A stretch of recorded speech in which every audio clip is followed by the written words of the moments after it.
Wakil Ketua MPR RI dari fraksi Partai Demokrat Syarif Hasan menyayangkan ketidakmampuan pemerintah untuk menekankan penggunaan utang dan melakukan pengelolaan utang Indonesia dengan baik.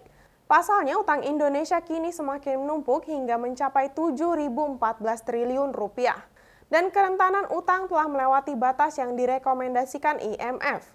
Dalam laporan Kementerian Keuangan atau Kemenku mencatat posisi utang Indonesia telah menembus 7.014 triliun terhitung pada Februari 2022. Dengan jumlah yang fantastis tersebut, rasio utang terhadap produk domestik bruto atau PDB kini naik menjadi 40,17%. Syarif menuturkan BPK RI juga beberapa kali telah mengingatkan potensi gagal bayar utang Indonesia.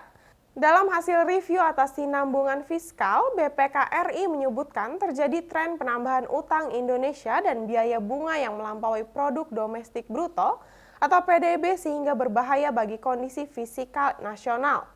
Anggota Majelis Tinggi Partai Demokrat ini menyebutkan pengelolaan keuangan negara dewasa ini semakin memprihatinkan. Politisi senior Partai Demokrat ini pun mengingatkan pemerintah untuk memperhatikan kondisi keuangan negara dan melakukan langkah untuk menekan utang. Syarif Hasan berharap pemerintah lebih bijak dalam menggunakan utang luar negeri. Syarif mengungkapkan selama ini hanya terus melakukan pembangunan infrastruktur yang meningkatkan angka utang Indonesia. Pemerintah harusnya mengurangi agenda yang tidak urgent dan menyerap anggaran besar seperti pembangunan IKN dan infrastruktur lain yang menyebabkan kenaikan utang hingga mencapai 7.014 triliun rupiah.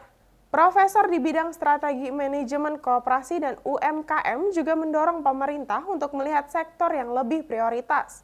Syarif melanjutkan selama ini pembangunan infrastruktur yang belum krusial terus masif dilakukan dan menyedot banyak anggaran negara.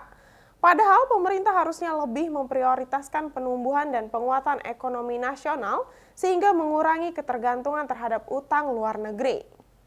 Jangan lupa follow Instagram, Facebook, dan YouTube kami untuk terus mengikuti perkembangan terkini berita Banjarmasin Post.